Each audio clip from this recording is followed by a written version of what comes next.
எனக்கு உண்மையிலே இந்த கொஸ்டின் கேட்கும்போது, "ஏன்பா வேலை வெட்டியே இல்லையாப்பா?" அப்படின்னு சொல்லிட்டு சூரி சார பேசுற அளவுக்கு அவர் ஒண்ணும் வளரலங்கிறது தான் என்னோட கருத்து.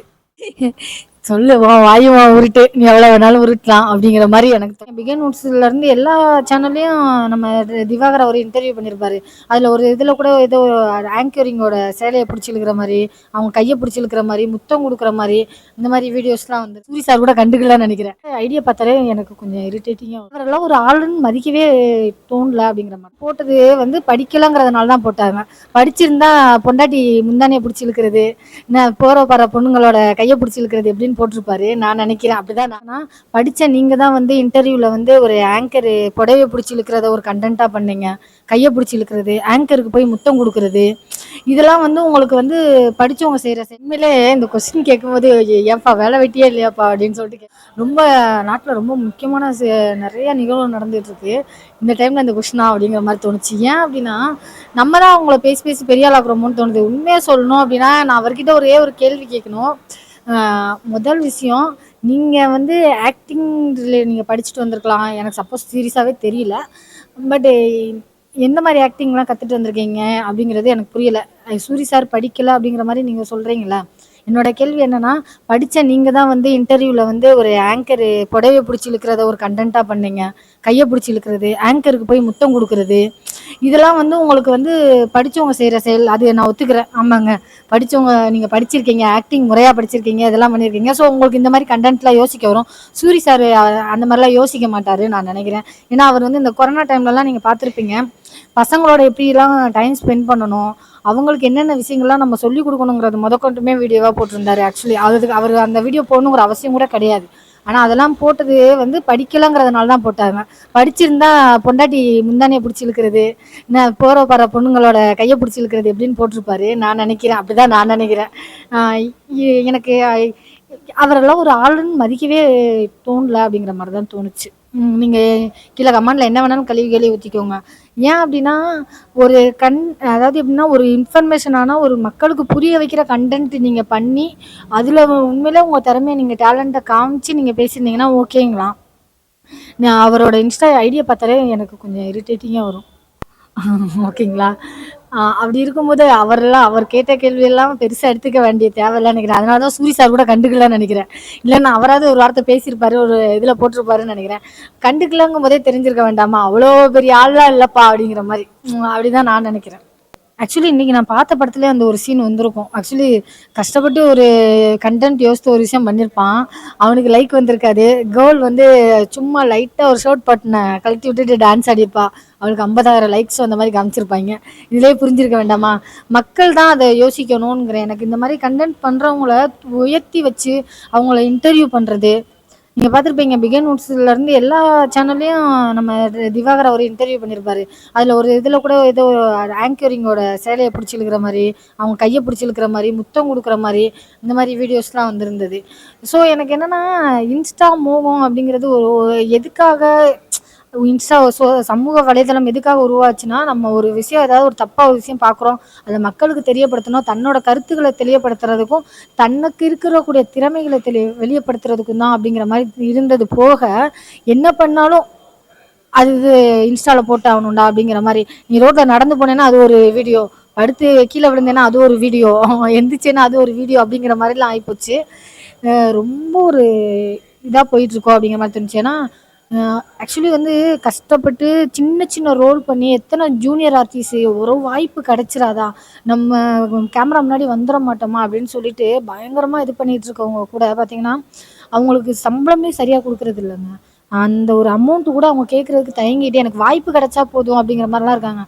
ஆனா இன்ஸ்டால இருக்கிற ஒரே ஒரு காரணத்தினால நான் ஃபேமஸ் ஆயிட்டேங்கிற ஒரே காரணத்தினால அவங்களுக்கு வருதா வரலையாங்கிறதெல்லாம் தேவையில்ல. எனக்கு 2,00,000 1,00,000 2,00,000 கேட்டதெல்லாம் உங்களுக்கே தெரியும். யாருன்னு. அந்த அளவுக்கு வந்து மாறிட்டு வருது. அது எனக்கு உண்மையிலே ரொம்ப ஒரு ஷாக்கிங்கான ஒரு விஷயம். டேலண்ட்டு போயி வெறும் இன்ஸ்டால ஏன்னா இப்ப நீங்க ஒரு இடத்துல ஒரு இன்டர்வியூ போனாலோ, ஒரு இடத்துல போனாலோ இன்ஸ்டா ஃபாலோவர்ஸ் எவ்வளோ வச்சிருக்கீங்க? மீடியா லைன்ல நீங்க எங்க போனாலும் அததான் கேட்குறாய்ங்க. ஏன் அது தேவையில்லையா? நான் சொல்ற கதைய கேளியா? அப்படின்னா, இதுக்கு முன்னாடி இன்ஸ்டால ஏதாவது ஷார்ட் ஃபிலிம் பண்ணி போட்டிருக்கீங்களா? அது எவ்வளோ வியூஸ் போயிருக்கு? எவ்வளோ ஃபாலோவர்ஸ் வந்திருக்காங்க? அந்த மாதிரிலாம் கேட்குற நிலைமை ஆயிடுச்சு. எனக்கு அது எங்கே போகுது நம்ம அப்படிங்கிறது. ஏன் அப்படின்னா எனக்கு இந்த இன்ஸ்டாலையுமே ரொம்ப கஷ்டமான விஷயம் என்ன அப்படின்னா, நம்ம பலூன் அக்காவா இருக்கட்டும், இந்த மாதிரி ஒரு லிஸ்ட்லேயே இந்த மாதிரி ஒரு ஒரு 10 லிஸ்ட் இருக்கு. அவங்க வீடியோவோட உண்மையிலே திறமையை காட்டி திறமை மூலியமா ஒரு விஷயம் பண்ணி போட்டிருப்பாங்க பார்த்தீங்களா, அவங்களும் இவங்களையும் சேர்த்து கம்பேர் பண்ணிலாம் பேச ஆரம்பிக்கிறாங்க. ஸோ தயவு செய்து இந்த மாதிரிலாம் பண்ணாதீங்கன்னு நான் சொல்கிறேன். உங்களுக்கு ஒரு உங்களோட திறமையை காட்டி நீங்கள் ஒரு விஷயத்த சக்ஸஸ் பண்ணுறீங்கன்னா பண்ணுங்க. அது வந்து யாருமே எதுவுமே சொல்ல போகிறதும் கிடையாது கண்டிப்பாக. ஆனால் அதை தாண்டி இன்னொருத்தவங்கள வந்து பேசுகிற அளவுக்கு நம்ம இன்னும் அவ்வளோ பெரிய நான் இல்லைன்னு நினைக்கிறேன். சொல்லு வாயுமா உருட்டு, நீ எவ்வளோ வேணாலும் உருட்டலாம் அப்படிங்கிற மாதிரி எனக்கு தோணுது. சாரே ஒரு 6 மணிக்கு மேலே எங்கேயாவது போய் பார்த்தீங்கன்னா எங்கே இருக்காருன்னு கண்டுபிடிச்சிடலாம்னு நினைக்கிறேன். அப்படிதான் எனக்கு தோணுது. ஏன்னா இப்போ இந்த மேக்சிமம் தமிழ்நாட்டில் லீகல் தானே. இல்லீகலான விஷயம் போதை எடுத்தாதான் உங்களுக்கு தப்பு. லீகலான விஷயம் தானே அது தப்பு தான் என்னை பொறுத்த வரைக்கும். என்னன்னா அதாவது எப்படின்னா சும்மா உருட்டுறதுங்க. அதாவது எப்படின்னா இப்போ நீங்கள் ஒரு கேள்வி கேட்குறீங்க, நான் ஒரு விஷயம் பேசிட்டேன். பட் அதை மறித்து என்னை கேள்வி கேட்கும்போது என்னால் எதுவுமே பேச முடியாத ஒரு சுச்சுவேஷன் வரும்ல, அதுக்கு இந்த மாதிரி சமாளிக்கிறது வந்து பயங்கர ட்ரெண்டு. இன்ஸ்டாவில் இருக்காருல்ல, கமெண்ட்ஸ் எவ்வளோ படிச்சிருப்பாரு, அந்த சமாளிப்பு தான், வேற ஒன்றும் இல்லைன்னு நினைக்கிறேன். எனக்கு ஒரு விஷயம் கமெண்ட்ஸில் எனக்கு ரொம்ப ஒரு இது என்னன்னா, எல்லாருமே அவங்கவுங்களோட ஓன் கருத்து தான் போடுறாங்க. நீங்கள் நிறையா வீடியோ நான் பேசியிருக்கேன். இப்போ திவாகரை ஒரு சப்போர்ட் பண்ணுறவங்க கமெண்ட் பண்ணுறத நீங்கள் பார்த்தீங்கன்னு வச்சுக்கோங்களேன், என்னைய முடிஞ்ச வரைக்கும் அவங்களால எவ்வளவு கெட்ட வார்த்தையில் என்னை திட்ட முடியுமோ அவ்வளோ கெட்ட வார்த்தையில் கமெண்ட் பண்ணிட்டு தான் இருக்காங்க. நான் என்ன கேள்வி கேட்குறேன் அப்படின்னா, ஏன் அந்த மாதிரி பண்ணுறீங்கன்னு கேட்குறேன். தெரிஞ்சோ தெரியாமலோ நான் உங்களோட சிஸ்டராக இருக்கலாம், அக்காவாக இருக்கலாம், உங்கள் சித்தியாக இருக்கலாம், எந்த ஒரு உறவுமுறையாக கூட இருந்திருக்கலாம், உங்களுக்கு தெரியாமல் இருந்திருக்கலாம், உங்கள் அப்பா அம்மாவுக்கு எங்கள் அப்பா அம்மா தெரிஞ்சவங்களா இருந்திருக்கலாம். ஆனால் நீங்கள் அந்த கெட்ட வார்த்தையில் கமெண்ட் பண்ணும்போது அது எவ்வளோ வலிக்கும் அப்படிங்கிறது தெரில. நீங்கள் உங்களோட கருத்தை பதிவு பண்ணுறீங்களா? ஏங்க நீங்கள் சொன்னது இந்த மாதிரி இருக்குது, எனக்கு இது ஆப்போசிட், நான் அவர் ரியாலிட்டியாக அந்த மாதிரி கிடையாதுங்க, அவரோட குணங்கள் இப்படி அப்படின்னு கூட நீங்கள் சொல்லிட்டு போயிடலாம், அது தப்பு இல்லை. ஆனால் கெட்ட வார்த்தையில் பேசுகிறது எனக்கு உண்மையாக சொல்லணும்னா, ஒரு பெண்ணை மதிக்க தெரிஞ்ச யாருமே கெட்ட வார்த்தையில் பேச மாட்டாங்க என்னை பொறுத்த வரைக்கும். நீ ஒரு கெட்ட வார்த்தையில் பேசுகிறேன்னா உன்னோட தாயையும் தங்கையும் உனக்கு மதிக்க தெரியலன்னு அர்த்தம். அவ்வளோதான் நான் சொல்லுவேன். எனக்கு என்னன்னா இது கொஞ்சம் ஓவரா தெரியுற மாதிரி இருக்கு. ஏன்னா நீங்க கீழே கமெண்ட்ஸ்லாம் ஓகே, பட்டு நீங்க அதையே ஒரு கண்டென்ட்டா போடுவாருங்க. நீங்க என்ன நினைச்சிட்டீங்க, அவர் எல்லாத்துக்குமே கண்டென்ட் தாங்க. அதை தான் சொல்றல, இப்போ வந்து சம்பாதிக்கணுங்கிற மோகம் வந்தோடனே எல்லாத்தையுமே கண்டென்ட்டு. நீ நடந்தா கண்டென்ட்டு, பொண்ணு பார்க்க போனா கண்டென்ட்டு, அந்த பொண்ணு ஓகே பண்ணா கண்டென்ட்டு, ஓகே பண்ணலாட்டாலும் கண்டென்ட்டு. புரியுதுங்களா? எதுக்கு கண்டென்ட் போடணுன்னே தெரியாத அளவுக்கு போட ஆரம்பிச்சிட்டாங்க. ஸோ அதில் மூழ்கிட்டார் அவர். அதை தான் சொல்லணும். ஆக்சுவலி வந்து சூரி சாரை பேசுகிற அளவுக்கு அவர் ஒன்றும் வளரலங்கிறது தான் என்னோட கருத்து. ஓகேங்களா? அவர் உண்மையிலே திறமையை மதிக்கிற ஒருத்தன் இன்னொரு திறமைசாலியை வந்து தப்பாக பேச மாட்டான். உங்களுக்கு திறமையை மதிக்க தெரியலாங்கிற போது தான் இன்னொரு திறமைசாலியை தப்பாக பேசுவாங்கிறது தான் என்னோட கருத்து. எனக்கு என்னன்னா 2 விதம் இருக்குங்க இதில். ஓப்பனாக சொல்லணும்னா நான் இப்படியும் சொல்ல முடியாது. ஏன் அப்படின்னா இதனால அதாவது எந்த ஒரு திறமையும் இல்லாமல் வெறும் ஒரு சில விஷயங்களை வச்சு மட்டுமே இந்த ஃபேமஸ் ஆனவங்களை தாண்டி திறமைக்காகவே கஷ்டப்பட்டு ஒரு 1000 வியூஸ் வந்தால் போதும், சும்மா போட்டிருப்பாங்க. அவங்களுக்கு ஒரு சில பேர்லாம் பார்த்தீங்கன்னா அவங்க கண்டென்ட்லாம் இப்போ எனக்கு வந்து ஒரு சில கண்டென்ட்ஸ்லாம் ரொம்ப பிடிக்கும். ஆக்சுவலி வந்துட்டு தமிழோட விஷயங்களாக இருக்கட்டும், அதே இது ஒரு டுட்டோரியல் பண்ணவங்கள அவங்களோட திறமையெல்லாம் பாருங்கள். இப்போ குக்கிங் வீடியோஸ்லாம் பார்த்துருப்பீங்க, நிறைய டிஃப்ரெண்ட்டான ஒரு திறமையெல்லாம் காமிச்சிருப்பாங்களா.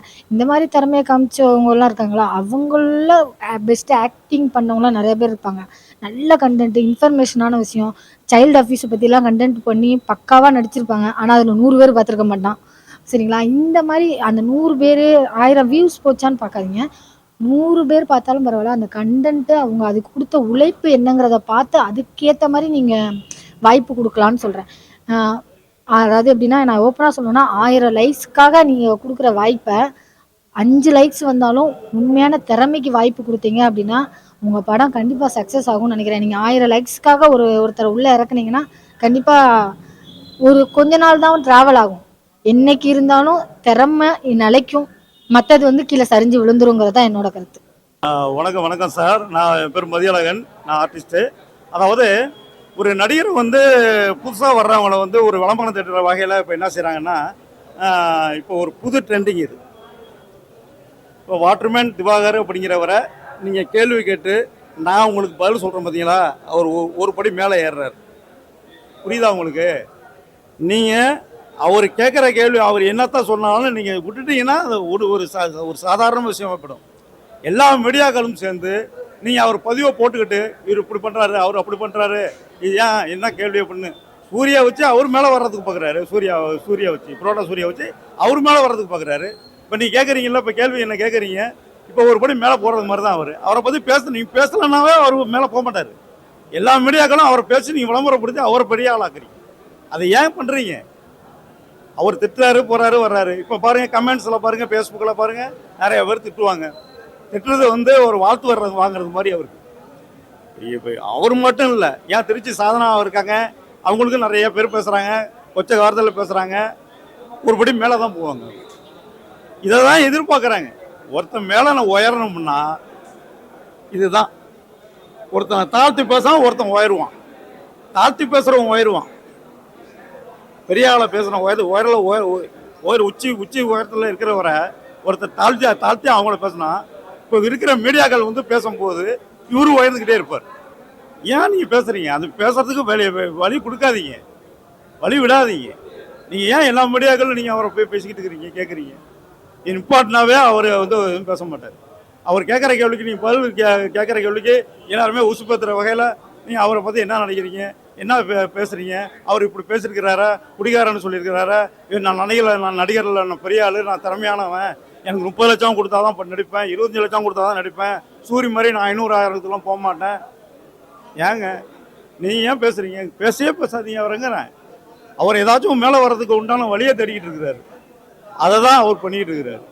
இப்போ உள்ள மீடியாலாம் சரி, இப்போ எல்லாருமே திசை திருப்பிட்டீங்க. ஒரு செய்தி கிடைச்சிட்டா போதும் பிடிக்கிறதுக்காக வேண்டி அவர்கிட்ட போயிடக்கூடாது.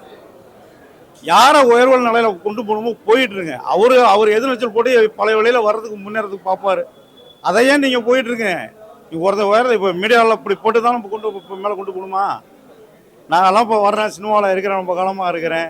என்னுடைய திறமையில் என்னை கூப்பிட்றவங்க யாரும் என்னோடய பழக்க வழக்கங்களில் யாரும் கூப்பிட்றாங்களா, போகிறேன் வர்றேன்.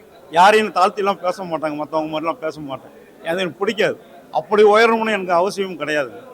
சரிங்க, நன்றிங்க. இப்போ பார்த்தீங்கன்னா ரொம்ப பேர் வந்து கஷ்டப்பட்டு கூட்டுப்பாட்டுலாம் போய் ட்ரைனிங் இல்லாது ரொம்ப நடித்து அதுக்கத்தான் ஒரு வாய்ப்பு கிடையாது. இந்த மாதிரி ஆளுங்களாம் டக்குன்னு வாய்ப்பு கொடுத்துறாங்க டேரக்டர். வணக்கங்க. ரெண்டாவது கேள்வி நீங்கள் கேட்டிருக்கிறது சரியான ஒரு இதுதான். ஏன்னா அந்த காலகட்டத்தில் எங்கள் மாமா, அதாவது இன்னொரு விஷயம் சொல்ல போனால், எங்கள் மாமா வந்து முதல் மரியாதை படத்தில் நீங்கள் கேள்விப்பட்டிருப்பீங்க. சாமி எனக்கு ஒரு உண்மை தெரிஞ்சாகணும். அவர் என்னுடைய தாய்மாமன் தான். அவர் அந்த காலகட்டத்தில் வந்து நாடகம் கூத்துப்பட்டெல்லாம் அப்போ அந்த காலகட்டத்தில் கிடையாது, நாடகங்கள் தான், மேடை நாடகங்கள். MR sir, NS Krishnan, Seva ஸ்டேஜுங்கிற ஒரு நாடக சபாவில் சேர்ந்து தான் எங்கள் மாமாலாம் நாடக குழுவில் இருந்து தான் வந்தாங்க மேலே.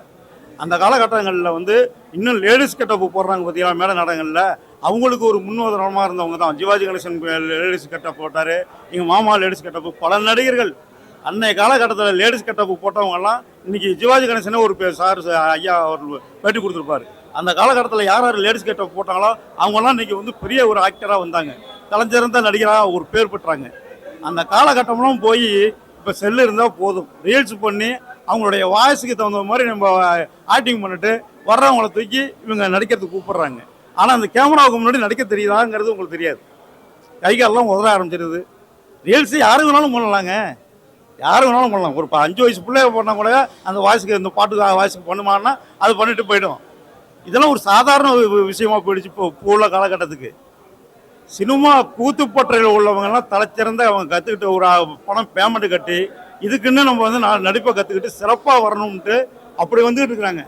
அவங்களுக்கு ஒரு முக்கியத்துவம் கொடுக்கணும். இந்த இந்த தமிழ்நாட்டோட சினிமா உலகம் வந்து அவங்களுக்கு முக்கியத்துவம் கொடுங்க.